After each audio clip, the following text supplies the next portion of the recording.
Oke, konflik Israel-Hamas ini adalah salah satu yang paling rumit di dunia ya kan?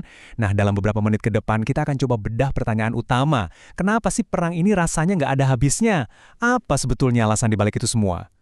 Jadi, kenapa ya siklus kekerasan ini terus-terusan berulang? Jawabannya menurut sumber analisis kita ternyata nggak sesederhana itu. Bukan karena satu sebab tunggal. Coba deh bayangin ini tuh kayak simpul tali yang rumit banget yang terbuat dari benang sejarah, kebijakan sekarang, sama perebutan kekuasaan. Semuanya saling mengunci satu sama lain. Nah, tugas kita sekarang adalah mencoba mengurai simpul ini helai demi helai. Untuk bisa mengurai simpul tadi, kita harus mulai dari akarnya. Fondasi dari semua ini adalah soal yang paling fundamental, tentang tanah dan luka karena kehilangan yang diwariskan dari generasi ke generasi. Sejarah panjang ini punya beberapa momen krusial yang membentuk kondisi hari ini. Semuanya berawal di tahun 1948 dengan peristiwa yang disebut Nakba. Nanti kita bahas lebih dalam. Lalu 1967 pendudukan yang mengubah peta secara drastis. Terus 1987 ada pemberontakan Intifada pertama yang juga jadi momen lahirnya Hamas. Dan puncaknya 2007 saat Hamas mengambil alih Gaza yang kemudian memicu blokade seperti yang kita tahu sekarang. Sekarang, kita fokus dulu ke satu kata yang penting banget ini, Nakba. Dalam bahasa Arab artinya bencana. Tapi bagi rakyat Palestina, ini bukan sekedar kata. Ini adalah memori kolektif tentang pengusiran massal dari tanah air mereka di tahun 1948. Peristiwa inilah yang melahirkan krisis pengungsi yang gak selesai-selesai dan tuntutan politis yang jadi jantung konfliknya, hak untuk kembali. Ini adalah luka sejarah yang sampai sekarang masih menganga. Luka sejarah itu ternyata nggak tinggal di masa lalu loh. Luka itu menjelma jadi tembok-tembok fisik dan aturan-aturan yang ada sekarang. Dan inilah yang menciptakan sebuah kebuntuan yang rasanya mustahil banget untuk dipecahkan.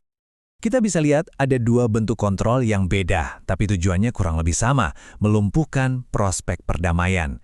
Di tepi barat, ada pendudukan dan pembangunan permukiman yang terus-menerus menggerogoti wilayah Palestina. Ini bikin solusi dua negara jadi makin sulit secara geografis. Nah, di sisi lain, di Gaza, situasinya adalah isolasi total.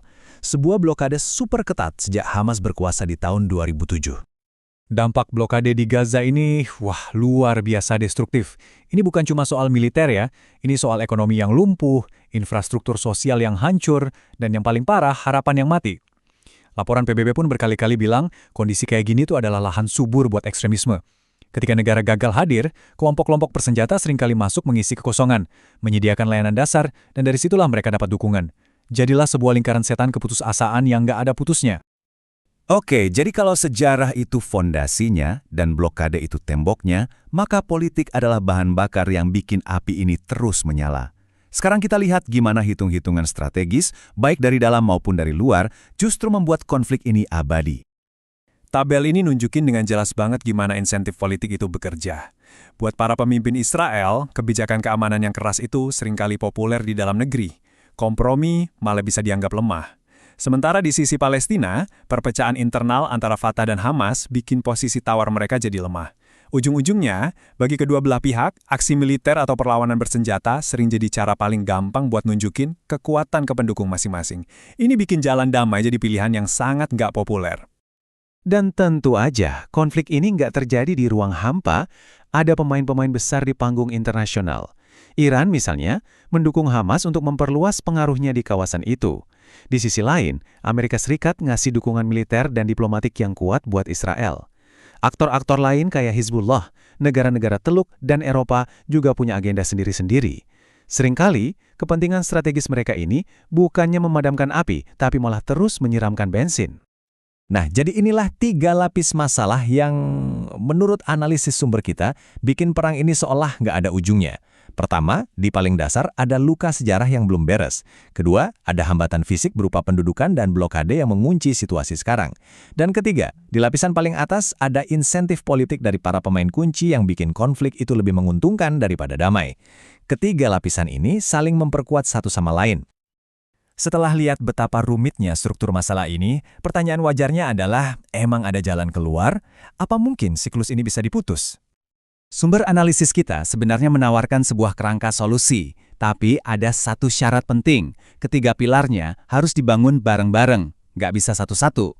Pilar pertama, keamanan. Harus ada jaminan keselamatan buat semua, penyelesaian soal permukiman, dan pelonggaran blokade Gaza. Pilar kedua, legitimasi politik. Artinya, kesepakatan yang adil soal isu-isu inti kayak tanah dan pengungsi.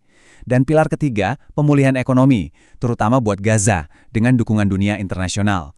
Kalau satu pilar aja roboh, ya seluruh bangunannya bakal ikut runtuh. Kita tutup pembahasan kita dengan sebuah kutipan yang menurut saya dalam banget. Struktur perang tanpa akhir ini nggak akan berubah tanpa ada mekanisme untuk berbagi penderitaan dan berbagi keuntungan di masa depan. Nah ini dia, ini membawa kita ke inti masalahnya. Ini udah bukan lagi sekedar soal militer atau peta, ini soal kemanusiaan.